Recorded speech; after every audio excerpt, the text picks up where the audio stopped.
Bismillahirrahmanirrahim. Assalamualaikum warahmatullahi wabarakatuh. Alhamdulillahirrabbilalamin. Wassalatu wassalamu ala asyrafil anbiya'i wal mursalin wa ala alihi wa sahbihi ajma'in. Amma ba'du. Segala puji bagi Allah yang telah memberikan rahmat dan hidayah kepada kita semua dalam keadaan sehat. Kita bisa berkumpul di sini pada pagi hari ini. Salawat serta salam kita panjatkan kepada junjungan besar Nabi Muhammad SAW, kepada keluarga beserta para sahabatnya. Teman-teman, saya pernah mengikuti sebuah kajian yang diisi oleh beberapa pembicara, dan salah satu pembicaranya memberikan closing statement yang ngena banget, yang menggugah hati saya supaya, oh ya, saya harus belajar ya gitu, harus upgrade diri.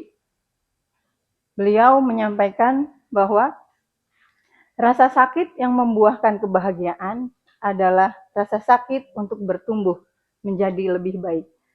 Sesuai tema pembahasan kita pada hari ini, yaitu mengelola diri untuk bertumbuh menjadi pribadi yang lebih baik. Pembahasan ini isinya saya ambil dari 2 materi penting dari kelas saya. Materi yang pertama yaitu the basic of inner game. Jadi ini pondasi untuk menata batin. Coach saya atau guru saya itu nyebutnya tuh inner game. Karena di dalam diri kita itu sebenarnya ada sebuah permainan yang bisa kita kontrol. Agar kita mempunyai pikiran yang positif dan hati yang lapang dalam menghadapi setiap kejadian, masalah, ataupun ujian hidup. Karena sebenarnya yang bikin hidup kita ruwet itu siapa? Diri kita sendiri. Iya, betul. That's right. Jadi sepakat ya, yang bikin ruwet hidup kita sendiri ya. Nah, di dalam diri kita itu ada ruang batin yang itu sebenarnya kita bisa ngontrol. Nanti kita bahas caranya ngontrol di sini. Terus materi yang kedua, the dichotomy of control. Di sini kita bahas untuk memahami peta kendali. Jadi kita akan belajar untuk memetakan apa-apa yang bisa kita kendalikan dan apa-apa yang tidak bisa kita kendalikan.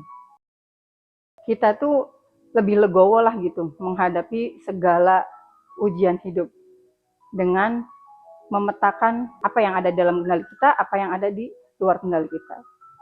Dalam setiap briefing, saya tuh selalu mengencourage kalian tuh, ayo dong jadi pribadi yang baik, anak baik, yang selalu positif, memberikan kebahagiaan, memberikan keceriaan gitu di lingkungan. Nah itu di diri kalian tuh ngeh nggak yang saya maksud? Terkadang. Mungkin ya ada yang ngeh, ada yang enggak ya. Kemungkinannya ada 3 nih. Ada yang nggak ngeh. Iya tahu sih ibu ngomong gitu, tapi ya udahlah. Udah sekedar dengerin gitu. Yang kedua, ngeh, tapi belum ngena. Yang ketiga, ngeh, udah ngena, tapi belum tahu caranya. Yang nomor 1 ada nggak nih? Nggak ngeh, tapi ya udah dengerin aja gitu. Ayo, ada nggak? Pokoknya hari ini kita berusaha jadi yang nomor 3. Dengan belajar ini, kita bareng-bareng memahami, insya Allah nanti kalian akan lebih ngena. Nah, teman-teman, di dalam diri kita itu ada yang namanya kolbu, ruang batin. Udah kebayang belum? Ruang batinnya kalian di mana? Udah bayang? Contohin deh. Misalnya kita tuh mau berbuat jahat. Tapi kadang ada bisikan tuh. Janganlah. Kasihan. Atau yang sederhana deh, kalian nyeting alarm pas subuhan, bunyi neng neng neng neng neng neng neng gitu. Terus pengen bangun langsung sholat, tapi di sisi lain ada yang bisikin lagi tuh. Nanti aja, lagi hujan, dingin, wudhunya kena air nanti dingin. Tadah 5 menit lagi. Di situ tuh ruang batin kita. Udah bayang ya? Kalau kita udah bisa ngontrol ruang batin kita, insya Allah hidup kita tuh jadi lebih tenang, energinya positif, terus Nanti kalau udah berkeluarga itu insya Allah, ya nggak harus udah berkeluarga sih, dari sekarang pun kalian bisa memutusin yang keputusannya itu bijaksana. Jadi nggak yang apa-apa, segala. Kemudian kalau kita berusaha untuk berubah, bertumbuh jadi lebih baik itu, kita akan selalu berada di jalan yang benar, yang Allah sukai. Insya Allah. Next ya. Terus gimana Bu caranya? Caranya ya kita mengubah mindset. Jadi ada kaidah yang pertama itu, manusia diberi kemampuan untuk memilih pikiran, perasaan, dan tindakan. Itu kalau misalnya di pelajaran agama disebutnya ikhtiar. Kita boleh kok milih pikiran yang positif daripada negatif. Perasaan kita juga kita boleh milih, itu kita yang kontrol. Teman-teman pernah nggak mengalami kesedihan, kekecewaan, terus khawatir, marah? Pernah nggak? Apalagi yang ini nih, yang pengen kuliah, belum kesampaian, aduh, saya pernah ngalamin itu, Yan. Saya itu sebelum masuk UGM, saya pernah di UN-nya, Yan. Pertama lulus SMA, saya masuk UN-nya dulu, alhamdulillah langsung keterima. Tapi setelah itu, kok saya merasa nggak nyaman ya gitu di lingkungan yang saya pelajarin ini, di lingkungan teman-teman fakultas saya gitu. Kemudian saya berusaha belajar lagi, benar-benar belajar banget, dan Masya Allah itu campur aduk banget lah perasaannya. Ya mungkin waktu itu saya belum ngerti ya gimana natanya. Jadi ya perasaan-perasaan yang sedih itu ya terus menghantui sih waktu itu. Kalau kalian pernah ngerasain ini ya itu hal normal. Tinggal bagaimana supaya perasaan itu nggak mengganggu produktivitas kita. Nah, inner mastery itu kalau kita milih respon yang tepat, outer impact-nya itu bagus. Di sini nih letak untuk nata ruang batin kita itu. Caranya terus gimana, Bu? Tadi kaidah yang pertama, sepakat ya, kita boleh milih pikiran, perasaan, dan tindakan. Nah, rumusnya ini nih. Kejadian atau peristiwa atau masalah atau ujian hidup apapun, kita sebutnya di sini kejadian, itu bersifat netral. Ya, teman-teman. Itu bersifat netral. Nah, pada saat ada suatu kejadian, itu kan kita kelola dulu nih dalam pikiran. Dipetakan dulu, kita ambil sisi positifnya. Oh, mungkin saya harus ini dulu deh. Oh, saya harus belajar ini dulu deh. Dipetakan gitu ya. Tapi seringnya kita terlalu baper. Ada kejadian, langsung dibawa ke perasaan. Seringnya, ya enggak? Atau ada yang udah ahli nih, macet, terus gak kesel gitu. Alhamdulillah. Oke, that's good. Ingat mbak-mbak kafe yang pernah saya ceritain nggak waktu briefing? Saya mau ke kafe, mau pesen, terus banyak 7 teh, ingat ya? Iya, pernah kan? Waktu saya ceritain terus banyak ketus. Yang kalian pikirin pertama kali itu apa? Ikut kesel, bener nggak? Itu karena dari kejadian langsung ke perasaan dulu. Padahal kalau kita kelola dulu dalam pikiran, kita ambil sisi positifnya. Oh, mbaknya mungkin lagi ada masalah di rumah. Oh, mungkin mbaknya lagi berantem sama pacarnya. Kita carilah sisi-sisi yang bikin kita nggak kesel gitu. Jadi jangan langsung ke bawah kesel dulu. Udah seneng nih sama teman-teman mau ngafe, ngumpul sama teman-teman, bukannya jadi asik nongkrong, jadinya tuh apa? Ngerumpi kan? Ngerumpiin mbak kafenya. Ih, ngeselin banget ya mbak ini. Harusnya ini kafenya tuh diperbaiki. Sumber daya manusianya nggak bener nih kalau kayak gini. Kayaknya nggak pernah training itu mbak ini. Bahas itu terus dapat nggak kita enjoynya buat ngafe? Nggak dapet. Kan jadi sayang waktunya. Sayang juga misalnya kita datang ke kafe yang kopi aja harganya 30.000. Jadi nggak nikmatin kopinya. Iya kan? Terus di tempat kerja ada temen yang kita ingetin gitu, misalnya dia tuh lagi ngelakuin kesalahan, Terus kita ingetin, jawabannya nyolot tuh. Kita harusnya gimana? Sama. Ya, kitanya lebih kalem. Jangan tambah ngegas. Berantem nanti kalian kan? Iya. Udah bisa dipahami rumus ini? Ini boleh kalian terapin dalam kehidupan sehari-hari. Pikiran-pikiran negatif itu biasanya tuh munculnya otomatis, teman-teman. Belum apa-apa udah yang negatif dulu gitu. Nah, sekarang kita coba benerin pola pikir kita. Kalau ada kejadian, kita tenang dulu, diam dulu, pikirin dulu, kita ambil kemungkinan positifnya. Supaya kita sendiri adem, perasaan kita juga enak, perilaku atau tindakan yang kita lakukan juga nyaman ya. Insya Allah nanti hasilnya nyaman juga, enak juga. Gitu. Bisa dipahami ya? Oke.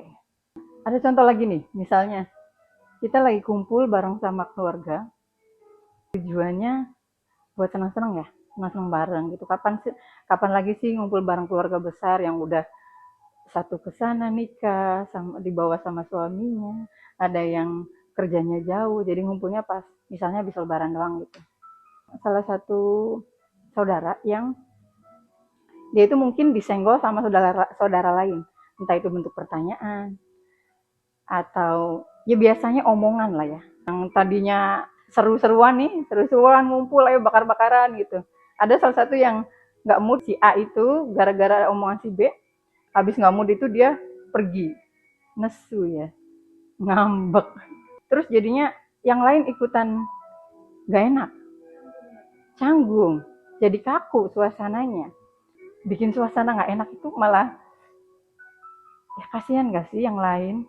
Terus diri dia sendiri juga akan capek gitu. Udah siap-siap ayo makan bareng nih, kita tadi udah bakar-bakaran seru gitu. Kita datang ngajakin, ayo makan, terus nggak mau karena dia udah terlanjur nesu duluan, ngambek gitu. Mungkin malu dia buat balik lagi. Tapi jadinya kan keluarga yang lain harusnya kita ayo hore-hore bareng, jadi nggak enak. Nah, teman-teman, kejadian atau sikap orang lain akan berdampak atau bikin enak nggak enak itu berarti tergantung siapa? Respon kitanya, tergantung kita sendiri. Jangan sampailah kita tuh jadi pribadi yang kayak gitu. Pribadi yang kayak gitu biasanya dia belum bisa ngontrol diri, belum kenal sama inner game-nya, sama ruang batinnya yang sebenarnya itu harus ditata. Gitu. Jangan kebawa ego aja, dikit-dikit ngambek, nesu gitu. Kan jadi mau ngapa-ngapain tuh jadi terhambat kan. Produktivitasnya jadi nggak bagus gitu. Sayang dong hidupnya. Kita usahakan jadi pribadi yang nyenengin, yang seperti saya sampaikan dalam setiap briefing, yang positif, yang membawa kebahagiaan. Jadi kalau misalnya kita datang ke suatu lingkungan, itu bawaannya tuh seneng gitu. Ada itu tuh suka deh, soalnya dia suka bikin ketawa, bikin ceria, kayak gitu ya. Enak nggak sih? Nanti di kita juga enak, di lingkungan sekitar juga enak gitu. Kita hidup di bumi ini mau ngumpulin pahala dengan kebahagiaan atau dengan penderitaan? Dengan kebahagiaan lah. Enjoy di setiap momen. Ada masalah, kita petain apa yang bisa kita lakukan. Sedih boleh, kecewa boleh. Boleh. Tapi terus kita berpikir, apa nih yang bisa kita lakukan? Jangan ke bawah sedih terus. Nanti malah jadi nggak produktif, nggak bahagia hidupnya. Bisa dipahami ya? Oke. Terus apa lagi Bu yang bisa dilakukan? Fokus pada apa yang bisa dikendalikan. Apa yang bisa kita kendalikan? Ya. Pikiran, perasaan, ucapan, tindakan. Ini yang ada di dalam kendali kita. Yang ada di luar kendali kita? Ada kemacetan, kesehatan, umur, hasil, masa depan, masa lalu, omongan orang, sikap orang, yang tadi kita bahas, ya. Dan satu lagi kita contohin, ada cuaca, Cuaca lagi hujan. Hujan bisa dikendalin nggak? Ada pawang hujan? Ya, nggak ada. Pawang hujan juga nggak bisa ngendalin hujan. Siapa yang bisa ngendalin hujan? Siapa? Allah yang menciptakan, betul.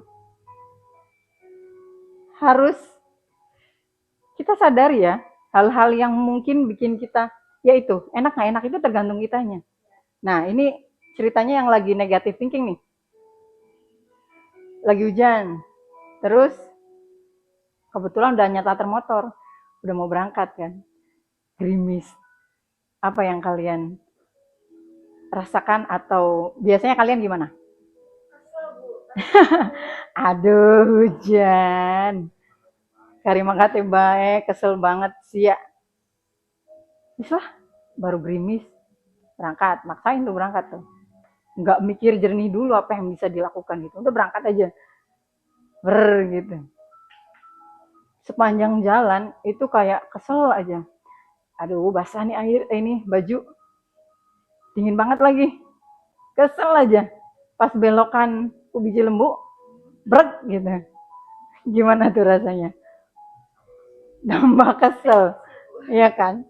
Basah kuyup. Coba. Nanggung mau balik ganti baju. Pikiran karyawan udah di depan mata. Akhirnya kerja dalam kondisi basah. Udah kerjanya di ruang ber-AC. Hasilnya gimana? Masuk angin, ngedrop. Capek nggak sih hidup begini? Ya kan? Lumayan. Saya sendiri pun masih belajar. Masih berusaha untuk mengendalikan diri dari pikiran-pikiran negatif kayak gini. Jadi jangan sampai pikiran negatif ini yang ngontrol diri kita ya. Jadi kita yang harus mengontrol ruang batin kita. Nah, kalau dari awal kita udah pikir positif, oh alhamdulillah hujan. Alhamdulillah dulu lah. Alhamdulillah tanaman jadi subur. Teman-teman yang tinggal di BTN mungkin ngerasain ya susahnya dapat air. Kalau nganter Gia itu saya kumpul sama ibu-ibu yang kebanyakan mereka tinggalnya di BTN, di perumahan gitu. Dan keluhannya tuh biasa gitu. Aduh, air seminggu cuma 3 kali nyala. Bayangin. Kita ke kamar mandi, pipis, dan lainnya berapa kali sehari. Jadi butuh banyak air yang setiap hari ada gitu. Coba kalau mikirnya ke situ. Dan mereka itu kalau hujan, emang itu barokah banget buat mereka. Mereka nadain tuh. Nadain banyak ember gitu. Dimasukin ke bak mandi. Coba kita mikir ke situ ya. Alhamdulillah nih orang-orang BTN dapat tambahan air. Jadinya sebelum berangkat kita cari solusi kan. Apa yang bisa kita lakukan? Pakai jas hujan. Jadi sepanjang jalan juga bersyukur. Masya Allah, hujannya enak banget ya, adem gitu. Katanya kan ada yang bilang hujan itu memberikan rahmat. Ya, coba kita bayangin itu, ya Allah. Jadinya gimana? Nyampe tempat kerja nggak kebasahan, baju ya tetap kering. Ya udah, jadi tetap semangat kerja walaupun kondisinya dingin. Tapi teman-teman mikir positif lagi nih. Dingin-dingin kayak gini kayaknya harus aktif bergerak nih. Biar dinginnya berkurang. Gitu ya. Jadi teman-teman yang perlu diingat adalah kejadian itu netral. Enak nggak enak itu kita yang ngebentuk. Kebebasan memilih kita, pikiran, apalagi tadi, perasaan, dan tindakan. Kalau pikiran kita positif, insya Allah perasaan jadi enak, nyaman, perilaku kita juga baik, benar, hasilnya juga insya Allah benar. Nah, kalau pikirannya negatif, ya kayak tadi. Kemudian ada kaidah yang kedua, kejadian atau situasi tidak sama dengan pikiran. Jadi bukan kejadian yang mempengaruhi perasaan kita, ingat bagian yang tadi ya, bukan kejadian yang mempengaruhi perasaan kita yang di bawah, tapi apa yang kita pikirkan itu yang mempengaruhi perasaan kita.